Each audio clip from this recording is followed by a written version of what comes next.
You are listening to the Lanterns Radio Network, where Americans come together to illuminate the truth. Turn it up loud and proud until the knob breaks off. Lanterns, illuminating the truth.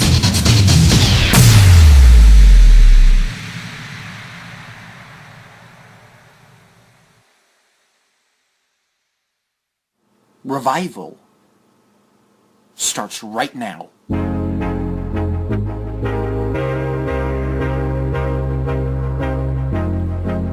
What you're listening to isn't meant to be easy, casual listening. We're going to question with boldness, seek out the truth, speak without fear, learn from history, learn from each other, so we can positively impact our future.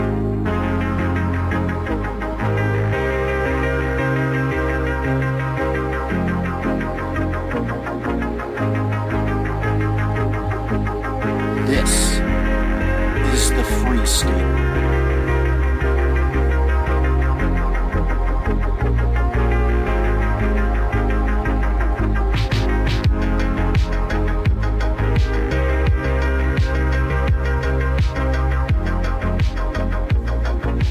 From the plains of Kansas, here on the Lanterns Radio Network. This is the Free Stater. I'm Ian Ballinger. Second week here on the Lanterns Radio Network. I am so honored to be here giving you this show right now. It's going to be a big show. I mean, an exciting show. A lot happened this week. Super Bowl Sunday. A lot of fun. Oh my goodness. Golly, Pete, that was some comeback. And, you know, everyone was rooting for the Falcons. ESPN, I remember ESPN or Fox Sports or whoever it was, came out with this map that showed, like, every state in the country, the majority of people were rooting for the Falcons, save for Massachusetts. I was rooting for the Patriots. Even from the opening kickoff, I was rooting for the Patriots. Mainly because, and this is going to sound really petty, but mainly because of the leftist outrage. Tom Brady's friends with Donald Trump. We can't have that. You're un-American if you root for the Patriots, which is kind of ironic because, you know, Patriot. Well, regardless. I'm not a traditional Patriots fan. I'm a Kansas City Chiefs fan. But just hearing the leftist anger over Tom Brady being friends with Donald Trump, and the whole, like, he had a Make America Great Again hat in his locker or something like that. I don't know. That might have been a Photoshop. I don't know. But I saw it on Twitter. Don't trust everything you see on the internet, kids. Don't do it. But anyway, it was, because of all that, it was hard not to root for the Patriots in the Super Bowl. I was about to give up. Third quarter came around. That lead for the Falcons just kept growing. I was about to give up. And then the fourth quarter happened. Largest comeback in Super Bowl history. First overtime in Super Bowl history. And the Patriots won. It was incredible seeing Roger Goodell get booed. And that whole, like, kind of like vengeance storyline for Tom Brady go down. I'm speechless. I'm still speechless. It was insane. It was so much fun. Best Super Bowl I've ever witnessed in my lifetime. I'm so glad I didn't turn off the TV and go to sleep early like a lot of people say they did. It was a lot of fun. A lot of fun. And good food. I know my family, don't know about your guys' family, we had some pretty good food. We had some nachos. We had some tacos. We had some meatballs. It was good food. And that halftime show, I know we got to get to my show here, but that halftime show, best halftime show in my lifetime for the Super Bowl, I think. I enjoyed it the most. You have Lady Gaga on the top of on the top of Energy Stadium doing God Bless America, saying One Nation Under God, indivisible with liberty and justice for all, and then jumping down into the stadium, whether that was pre-recorded and she didn't really do that, or whether she really did it or not, whatever. It was fun. It was atmospheric, and she really didn't make any political statements like people thought she would. I remember the days leading up to the Super Bowl, literally everyone thought Lady Gaga was going to be making some sort of political statement. Oh, not my president, that kind of thing, like they did at the Screen Actors Guild Awards and the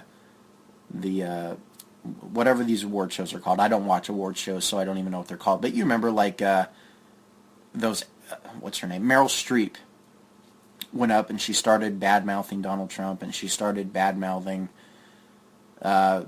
conservatives and Donald Trump supporters and junk like that. Americans are tired of that sort of thing. They just want to sit down, watch some football,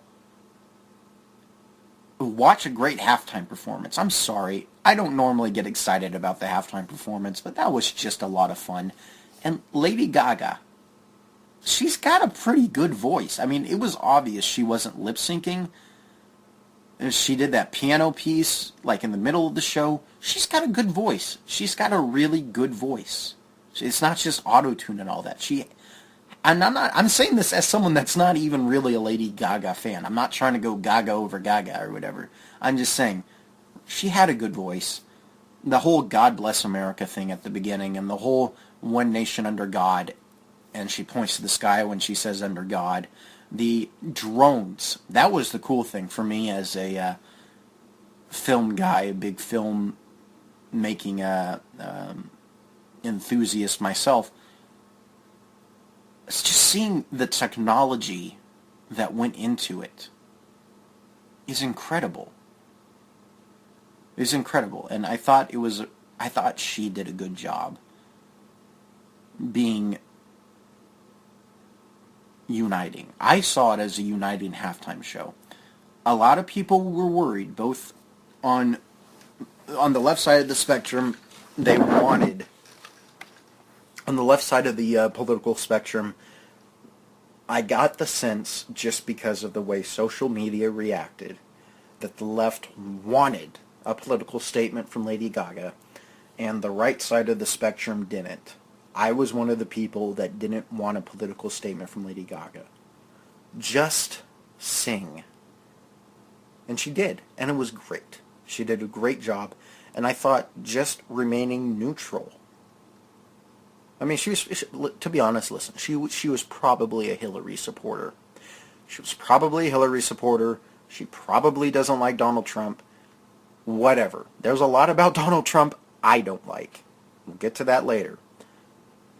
But hey, she did the most uniting thing she could have possibly done for the country at that halftime show, with 110 million people, or however many people were watching.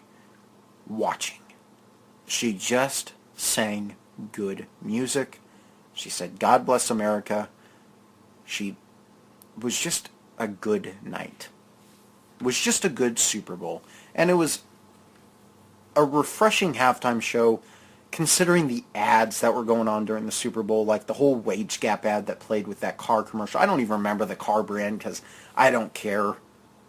But that whole car commercial where it was like, where the dad was like, what do I tell my daughter? That she'll be valued less than men? And it's just like, dude, you know what you could tell your daughter? You could tell your daughter the truth. The wage gap is a myth. And I remember seeing on Twitter, I think it was Kia. I could be wrong. I don't want to slander some company. I get it wrong. Let me look it up real quick. Let's see. The car company wage gap commercial. It might have been Kia. I don't remember. Kia was the one that did the Melissa McCarthy. They did the Melissa McCarthy one, and that was actually kind of funny. The Melissa McCarthy Save the Whales commercial or whatever it was. Yeah, it's a leftist commercial, but at the same time, it was funny. I mean, Melissa McCarthy's just a funny actress. I gotta give it to her. She's a funny actress. It was Audi that did the whole pay equality ad during the Super Bowl.